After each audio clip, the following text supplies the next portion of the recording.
bukan cuma Natal yang menjadi utama dari perayaan Kristen kita, Paskah juga penting. Puasa pantang daging gitu ya. Tapi boleh minum susu protein nggak ya? Nggak tahu deh kalau gitu.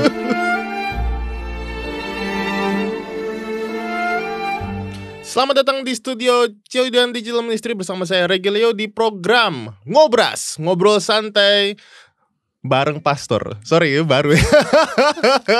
Pertama kali saya ikuti Ngobras, jadi kepanjangannya dilupa gitu ya. Nah, kita sudah masuk di masa Prapaskah ya. By the way, saya mau manggil kalian dulu ya. Saya mau ada panggilan khusus untuk kalian. Jadi kalian saya panggil sebagai Ngobrasus gitu ya. Orang-orang yang nonton Ngobras gitu. Nah, kita sudah masuk di masa Prapaskah ya. Dan kita pernah nggak kalian berpikir gini ya, di masa Paskah ini, Paskah ini kan punya 3 istilah yang biasanya terkenal gitu. Yang pertama kata Paskah ya, udah biasa ya. Lalu ada Easter, lalu ada Passover. Terus bedanya apa? Kenapa kok pakai 3-3? Apakah ada yang tidak boleh dipakai? Atau 3-3-nya boleh dipakai? Seperti itu. Lalu Paskah itu berhubungan, biasanya dilambangkan dengan telur. Gimana cara ceritanya? Padahal kan Tuhan Yesus disalib ya. Apakah sebelum disalib Tuhan Yesus makan telur?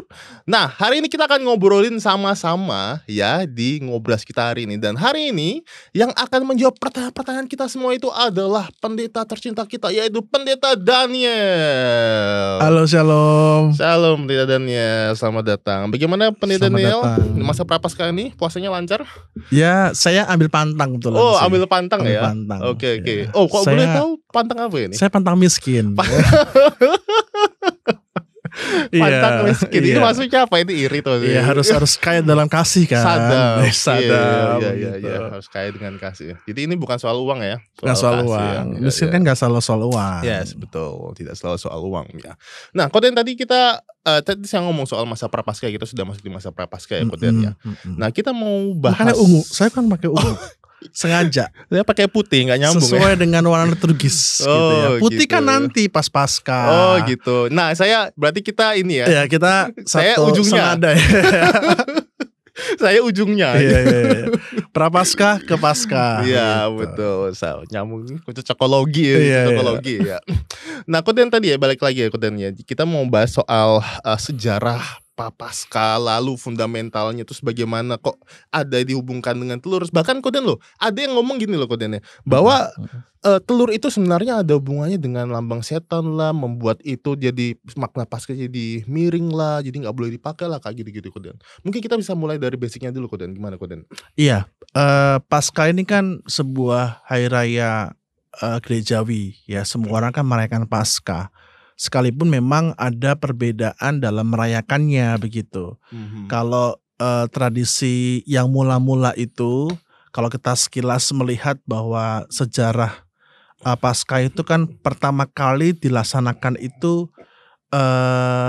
secara bersama-sama mulai dari masa Rabu Abu, kemudian Prapaskah, kemudian Paskah begitu, dan minggu Paskah sampai menjelang kenaikan Tuhan Yesus dan Pentakosta. Itu tradisi mula-mula seperti itu. Nah, karena perkembangan gitu ya, reformasi gereja yang kemudian meluas dan berkembang sehingga melahirkan beberapa generasi gereja baru di era modern, itu Paskah menjadi dipersingkat.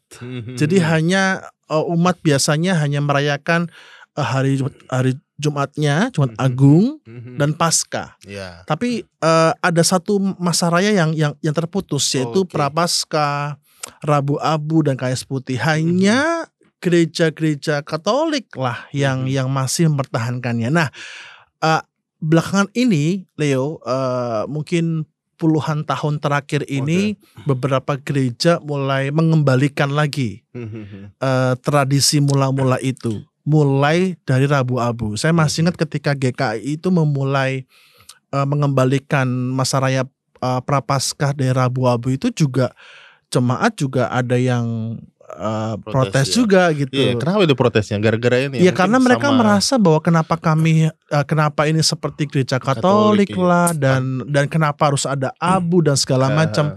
Bisa dimengerti karena kan ini sesuatu yang baru buat umat sekarang, sekalipun ini tradisi yang lama begitu. Cuman buat aku nggak bisa terima itu kalau misalnya ini kan tradisi Katolik, kita nggak boleh. Padahal ada tradisi yang bagus yang saya kira ya nggak apa-apa ya kita ambil. Karena memang kalau saya rasa sih Leo, karena memang ketidaktahuan ya soal sejarah gereja gitu. Kita mesti belajar lagi bahwa dan juga mengakui bahwa gereja Katolik adalah gereja mula-mula kita, bisa dibilang ibu dari semua gereja gitu ya. Yang kemudian memang secara sejarah ada skisma, pemisahan gereja, kemudian ada gerakan reformasi yang melahirkan gereja yang begitu banyak denominasi dan ajaran sampai saat ini. Tetapi secara ritual dan tradisi, artinya secara pemaknaan ibadah dan masa raya itu harusnya kita kembali merujuk, karena semua itu ada maknanya begitu. Nah, kembali pada kenapa sih kita kok merayakan Paskah? Jadi perayaan Paskah ini memang bersamaan dengan Paskah Yahudi. Ya, jadi memang kita nggak bisa lepas dari akar tradisi Yahudi, agama Yahudi, karena kan itu kan menjadi akar dari kekristenan begitu ya. Dan bedanya adalah kalau Paskah Yahudi kan diingat pada saat Sabat ya, hari Sabtu begitu. Sedangkan umat Kristiani khususnya dalam Konsili Nisea di tahun 325 Masehi itu kemudian menetapkan bahwa Paskah Kristen itu dirayakan pada minggu pertama. Minggu pertama setelah bulan purnama, setelah musim semi, itu sebuah penanggalan pada masa itu ya. Dan sekarang kita semua juga punya tanggalan yang sama bahwa Paskah itu selalu jatuh pada minggu, itu Paskah Kristiani. Kenapa Leo hari Minggu? Kenapa? Menurutmu kenapa? Kenapa kok Paskah Yahudi Sabtu, sedangkan Paskah Kristen kok hari Minggu? Kenapa? Ya salah satunya ya karena hari Minggu itu hari ketiga kan Tuhan Yesus bangkit. Ya. Iya betul. Karena kan Paskah itu kita merayakan Yesus yang bangkit. Ya, kebangkitan Yesus, bukan kematian Yesus. Kalau kematian itu kita hayati ketika hari Jumatnya. Minggu kita merayakan kebangkitan Yesus. Karena itu bukan cuma Paskah saja, tapi setiap minggu sebetulnya kita merayakan Paskah kecil. Paskah kecil. Mikro Paskah. Ya, mikro Paskah ya. Karena minggu tuh menjadi hari ibadah kita karena kita mengingat Yesus yang bangkit. Gitu. Oke. Tapi tadi kan ngomongin soal ini ya, Paskah Yahudi juga ya. Berarti penanggalan kita ini berbarengan dengan perayaan ini Paskah Yahudi juga ya. Penanggalannya sama. Kalau secara detail aku agak lupa sih apakah sama ya saat ini ya. Tapi kalau aku boleh jelasin apa sih bedanya Paskah Yahudi dengan Paskah Kristen. Ini nyambung dengan tadi nih yang Happy Passover atau Happy Easter atau Happy apa tadi Paskah ya? Ya Paskah. Paskah itu. Jadi kalau Paskah Yahudi ini kan juga ada di Injil ya, ketika Yesus dan para muridnya kan mengadakan perjamuan terakhir. Masih ingat ya? Itu Yesus dan para murid itu mengadakan perjamuan Yahudi. Perjamuan Paskah Yahudi. Apa sih yang mereka ingat? Apa tadi? Ngobrases ya? Ngobrases gitu ya. Ngobrases baru. Apa yang mereka ingat dari itu? Mereka tuh mengingat tentang ketika Allah itu melepaskan nenek moyang mereka, umat Ibrani, umat Israel itu dari bangsa Mesir. Ya. Masih ingat ya peristiwanya ya, ketika Musa menyuruh mereka itu mengoleskan darah anak domba di pintu-pintu. Supaya mereka selamat dari terjangan roh-roh malaikat maut yang Allah kirimkan untuk mengambil anak sulung dari Mesir begitu. Nah, ketika mereka dilewatkan oleh malaikat itu Passover gitu ya. Melewatkan dengan tanda anak domba. Artinya adalah mereka mengingat bagaimana mereka tuh diselamatkan oleh Allah. Passover. Mereka tuh ingat bahwa mereka tuh diselamatkan karena ada darah anak domba di pintu. Jadi Paskah Yahudi itu mengingat bahwa mereka bebas, mereka keluar dari perbudakan Mesir. Nah ini mirip dengan perayaan Paskah Kristen. Nah kalau Paskah Kristen itu bukan mengingat kita keluar dari perbudakan bangsa Mesir, tapi kita mengingat karena darah anak domba Allah, yaitu darah Kristus Yesus yang dicurahkan untuk dosa dunia, untuk kita semua yang berdosa, kita juga terlewat dari kuasa maut dosa. Sehingga bedanya adalah kalau Paskah Yahudi itu merayakan keluar dari perbudakan tanah Mesir, kalau kita merayakan bagaimana kita selamat dari kuasa dosa maut, belenggu dosa karena anak darah domba itu bedanya. Dan itu menjadi perayaan yang sekarang juga penting bagi orang Kristen.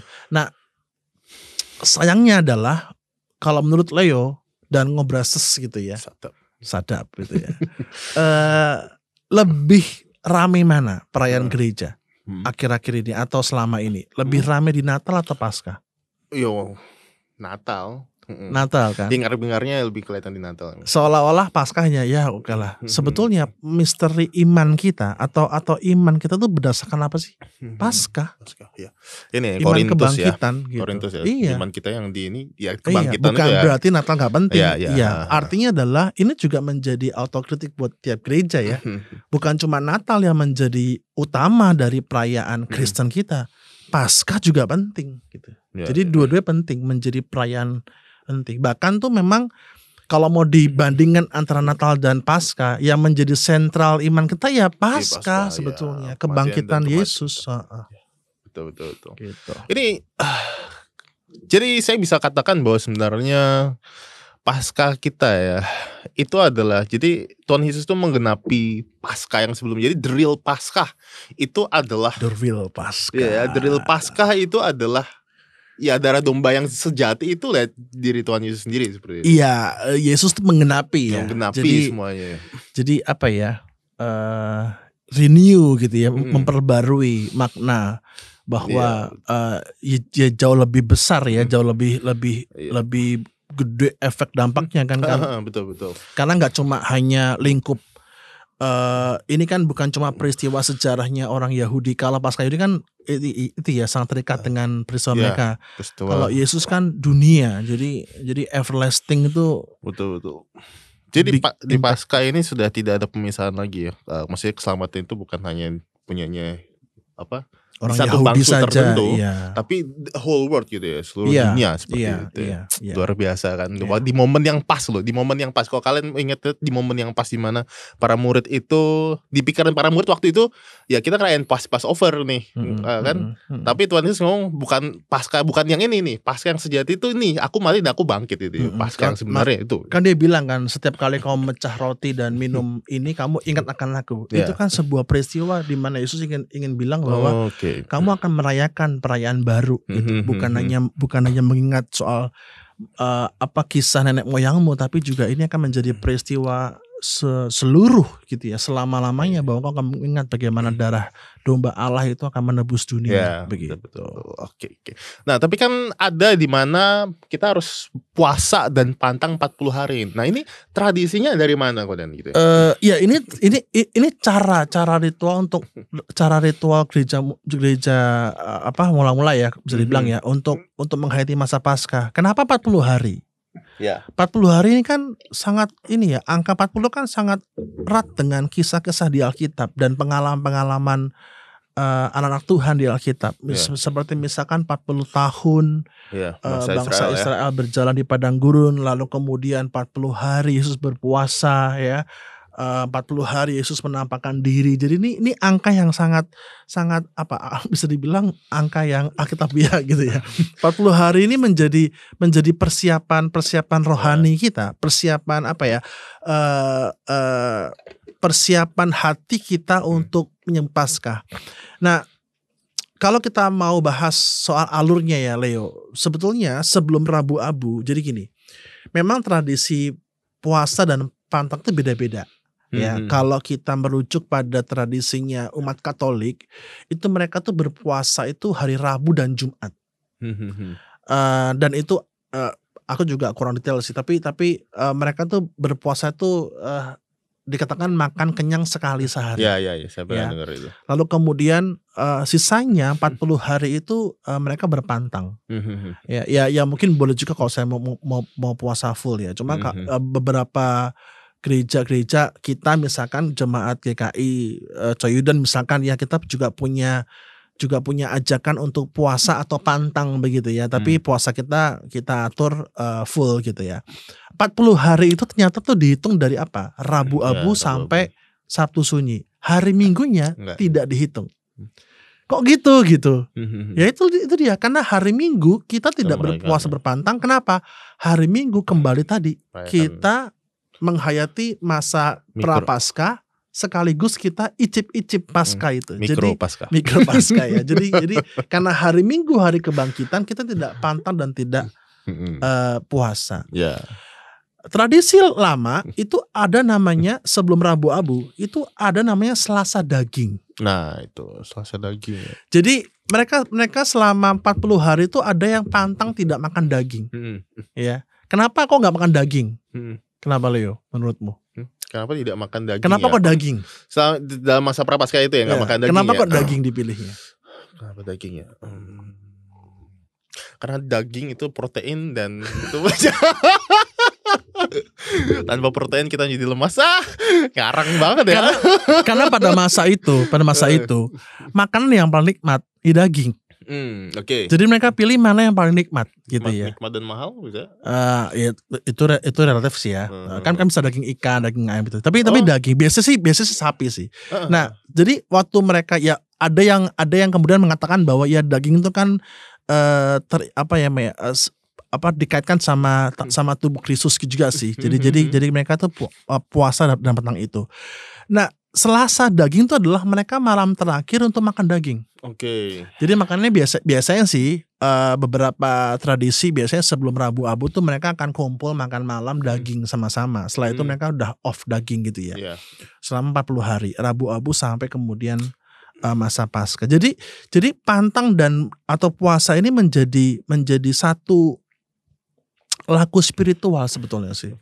Karena kan masa Prapaskah kan menjadi masa pertobatan ya. Kita menyangkal ego lagi, kita membersihkan diri lagi dalam batas ketika kita menahan lapar dan kemudian kita menahan diri dari segala apa yang kita pantangkan itu kan hal yang nyaman buat kita, hal yang habit setiap hari kita tahan kan nggak enak kan ya itu. Nah itu di masa-masa itu kita belajar untuk belajar untuk membersihkan diri, belajar untuk menyadari bahwa kita lemah, terbatas dan nggak tahu ya Leo, saat orang itu berada pada titik yang lemah dan tidak enak itu kayak bisa muncul kepekaan hati gitu.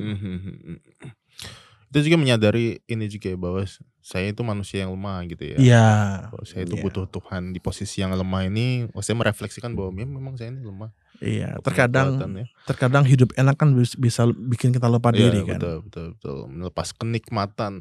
Tapi Koden kalau misalnya nih ya, kalau misalnya yang puasa pantang daging gitu ya, Teh boleh minum susu protein gak ya?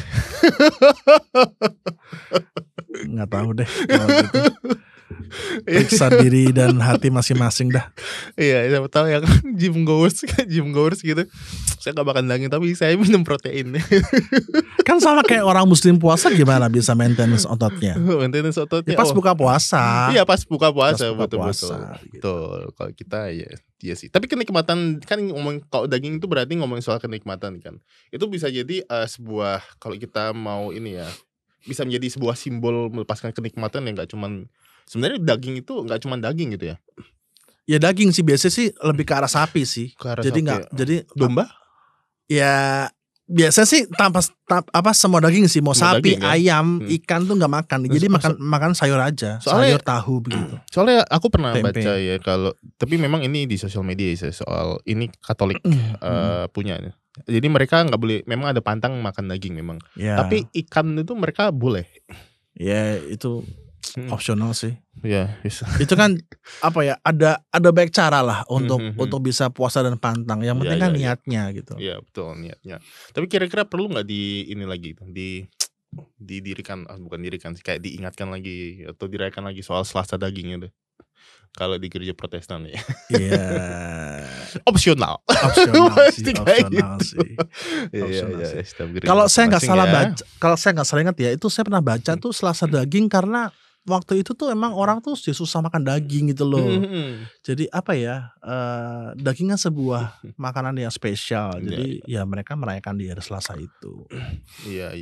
Ya karena itu susah didapat, ya berarti mahal ya. Ini prinsip ekonomi Allah.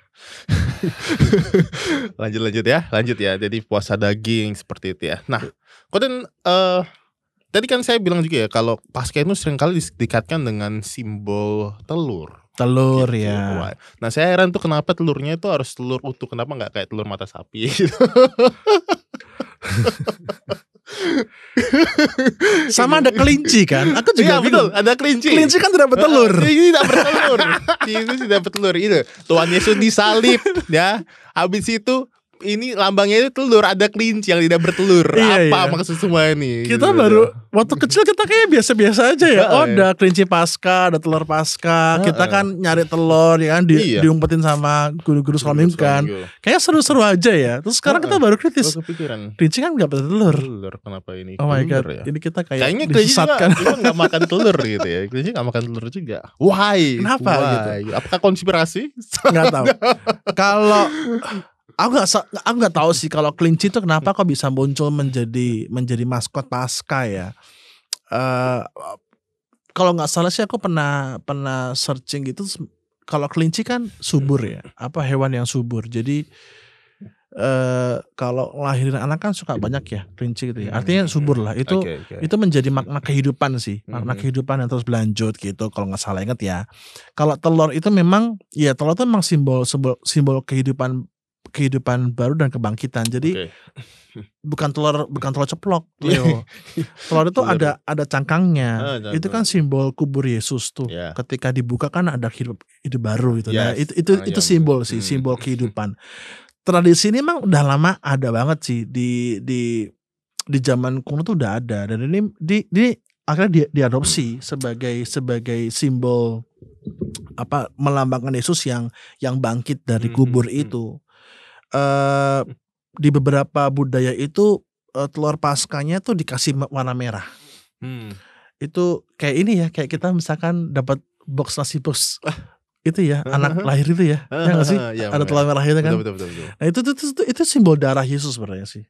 Jadi ada simbolnya. Kemudian mulai berkembang lah, ada acara-acara untuk anak-anak, Easter egg hunt lah, berburu telur Paskah. Itu hanya ragam acara saja sih. Jadi telur itu memang menjadi simbol kebangkitan Tuhan, apa kubur yang terbuka begitu. Bukan berarti kita kemudian langsung wah nih apa nih merayakan apa-apa begitu. Iya, ini ada teori konspirasinya ya emang sih ya. Ngomongin kalau ini apa namanya? Ya ada hubungannya dengan inilah iblis dan segala macam dihubung-hubungkan gitu lah. Gitu. Tapi ini bukan tidak ini ya. Kalau kita pakai kata sekuler itu seringkali kan pemisahan antara wah kita terdistract gitu loh. Istilahnya kita terdistract dengan telurnya gitu loh, bukan dengan Paskahnya gitu. Iya, itu kan apa ya? Ini kan cara buat mengajar anak-anak ya. Kalau kita ingin menyampaikan sesuatu ke anak-anak kan, misalkan di teori pendidikan Kristiani kan juga kalau kita ngajar sekolah minggu, ngajar anak-anak kan harus ada jembatannya. Cara mereka untuk mengingat momen itu. Beda sama orang dewasa. Dewasa kan khotbah pun juga selesai. Tapi bukan berarti kemudian orang dewasa juga nggak perlu simbol. Simbol juga penting kan, salib misalkan, lilin gitu ya. Dan kalau kita mau nyambung ke simbol-simbol Paskah, itu bukan cuma telur, Leo.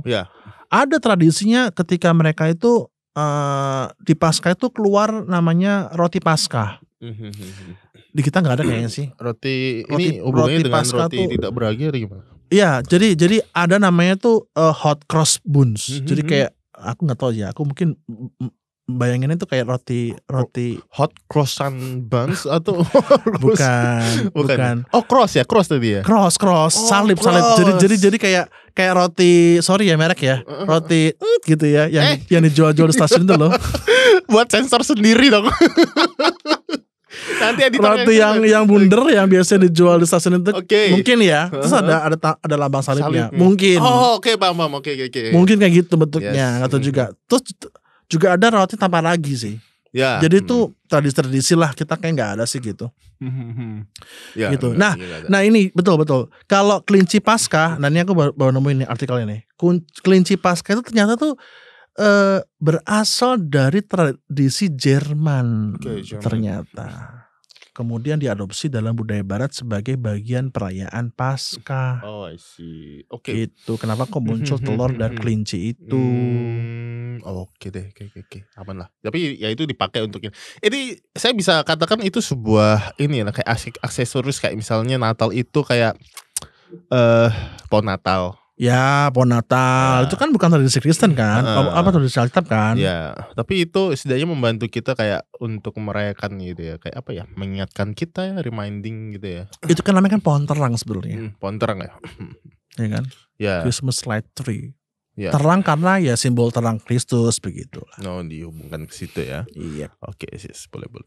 Nah, tadi kan kita ngomongin telur Paskah ya. Nah, sekarang kita ngomongin soal simbol istilah-istilah. Ada yang Paskah, ada yang Easter, Passover. Ada yang bilang harusnya Paskah itu nggak pakai H. Ya. Paskah, bukan Paskah. Bukan Paskah. Paskah. Paskah. Sekalipun lafalnya pun juga ada hanya sebenarnya. Paskah. Tapi di secara tulisan nggak ada. Ya. PASKA gitu. Ya. Jadi gimana ini kok? Apa bedanya ketiga istilah itu? Kenapa diam? lagi mikir. Iya. Nah, kaget sih. Kenapa diam sih? Pertama ya Paskah dulu. Kita kan terbiasa Paskah ya pakai H gitu ya. Itu sebetulnya kata aslinya adalah Paskah. Ya. Jadi P dikasih ini ya kali ya. Pake teks ya. Tolong ini nih editor ya dikasih. Editornya di situ. Kita kasih PR editornya ya. Iya. Dikasih tulisan ya. Sekalian nanti roti salib tadi. Iya, dikasih gitu. Paskah, PASCHA. Paskah itu bahasa Latin yang artinya adalah diambil dari bahasa Ibrani Pesak. Pesak gitu ya. Yaitu dia Passover gitu. Nah, kenapa kok bisa muncul Paskah pakai H itu? Karena ya lafalnya kan jadi terbiasa H gitu ya. Dan mungkin juga mau dimiripkan dengan kata aslinya juga ada H-nya kan. Paskah ada H-nya, Pesak. Ya. Pesak juga ada di akhir, bisa ada harganya. Hanya di akhir gitu. Tapi lafal itu kan Paskah gitu. Nah, kenapa kok sekarang mulai muncul kata baru Paskah tanpa H? Itu karena ingin merujuk kepada makna aslinya. Kalau Paskah kan setelah lewat gitu kan, tanpa H. Kok bisa ada H ada enggak? Nah gini, dugaannya adalah ini karena serapan bahasa Indonesia. Mama pakai H apa enggak? Mama, oh ya harusnya enggak sih, tahu enggak. Papa pakai H apa enggak? Enggak papa. Kayaknya enggak pakai. Tapi ada masanya orang nulis mama pakai H, papa pakai H. Nah, dugaannya adalah mungkin karena lafalnya ada H-nya terus juga H di situ. Kebiasaannya. Tapi itu nggak jadi soal sebenarnya sih. Jangan jadikan keributan lah. Artinya gereja yang pakai tulisan Paskah lebih benar daripada Paskah. Ya jangan sampai ke sana lah. Yang penting maknanya gitu. Itu yang awal ya Paskah. Yang kedua Easter. Nah, biasanya nih muncul di sosial media nih. Kita nggak boleh ngomong Happy Easter, kita ngomongnya Happy Passover gitu ya. Kenapa? Karena Easter itu nama Dewi dan segala macam begitu. Memang ada dugaan kuat bahwa nama Easter ini tuh terkait dengan Dewi Dewinya Anglo-Sakson yang bernama Eostre atau Ostara dalam mitologi Jerman. Ini teori sebetulnya yang dikeluarkan oleh sejarawan gereja Inggris bernama BD dalam karyanya The Reckoning of Time itu di abad ke-8. Jadi dia tuh memperkirakan bahwa Easter itu tuh terkait sama Dewi Eostre atau Ostara yang diyakini sebagai dewi kesuburan dan dewi musim semi. Dikaitkan dengan kelahiran kembali dan kehidupan baru. Ini konsep yang mirip dengan kebangkitan Yesus. Nah, beberapa gereja pada gereja awal tuh mungkin dugaan ya, mungkin menggunakan nama ini untuk memudahkan orang-orang non-Kristen memahami konsep kebangkitan Kristus.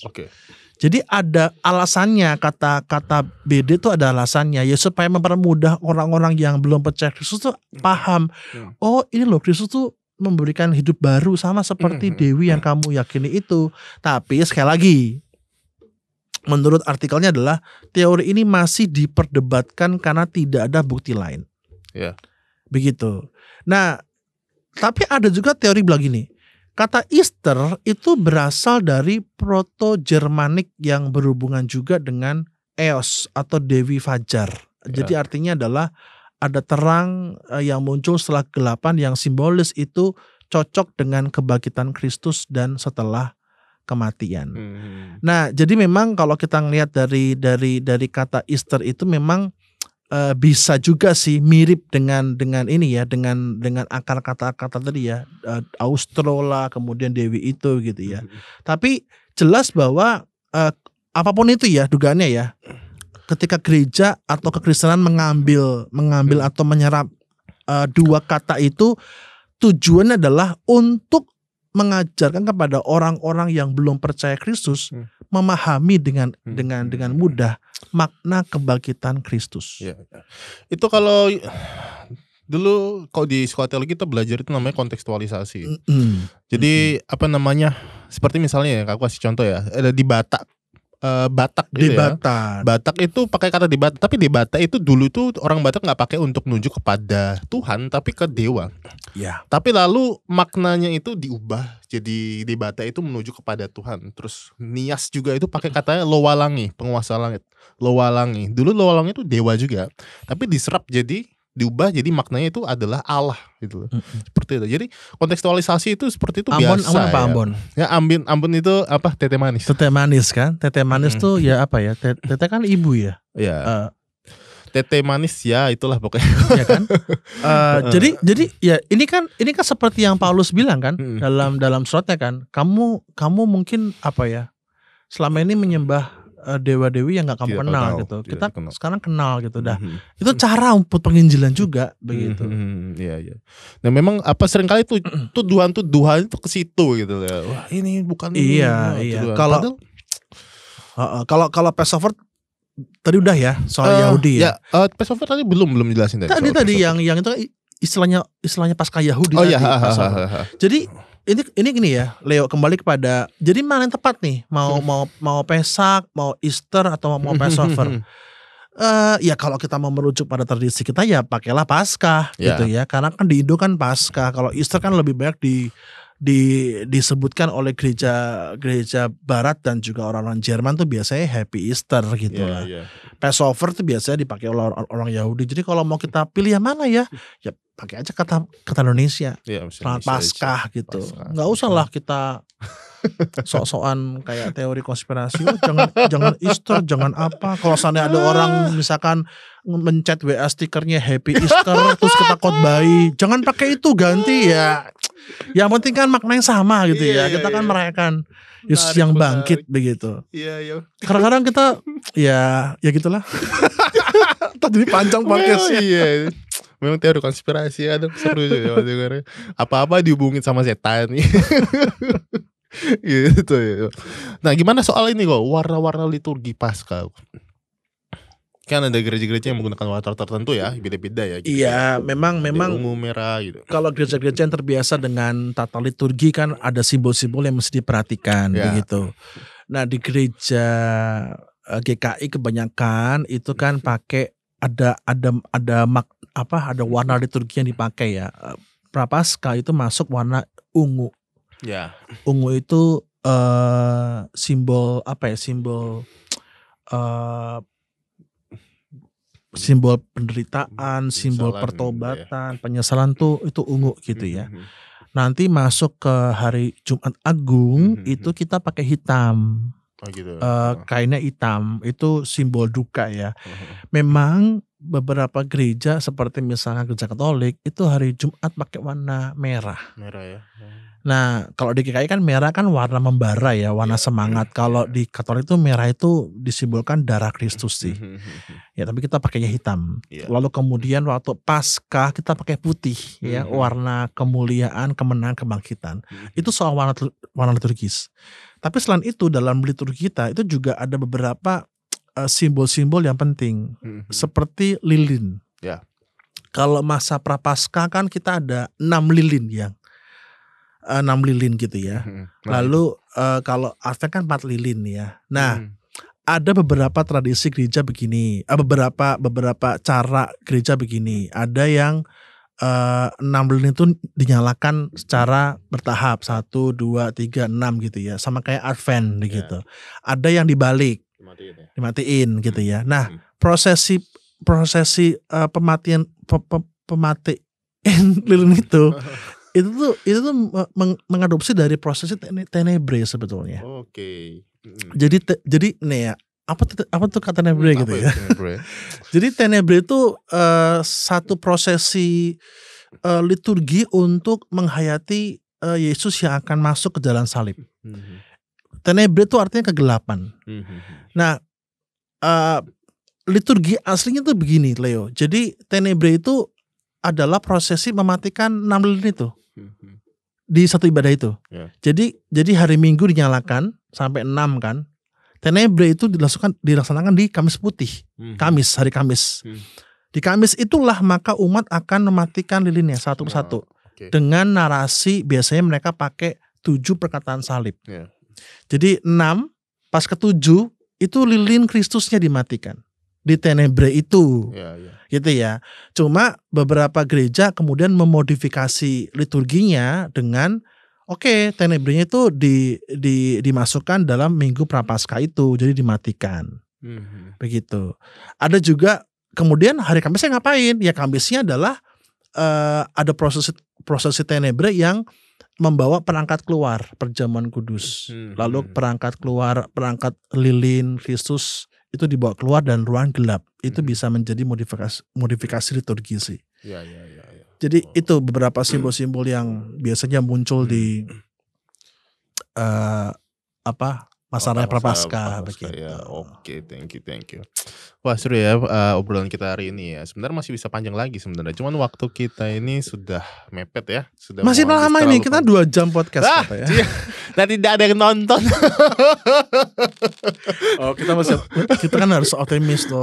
Oh gitu ya. Cuman ya cukuplah kayaknya ya. Sudah cukup padat dan juga bermakna gitu ya podcast kita hari ini ya. Mungkin kalau mau lebih dalam-dalam detail-detailnya atau ngomongin soal teori-teori konspirasinya nanti di luar waktu nanti ya.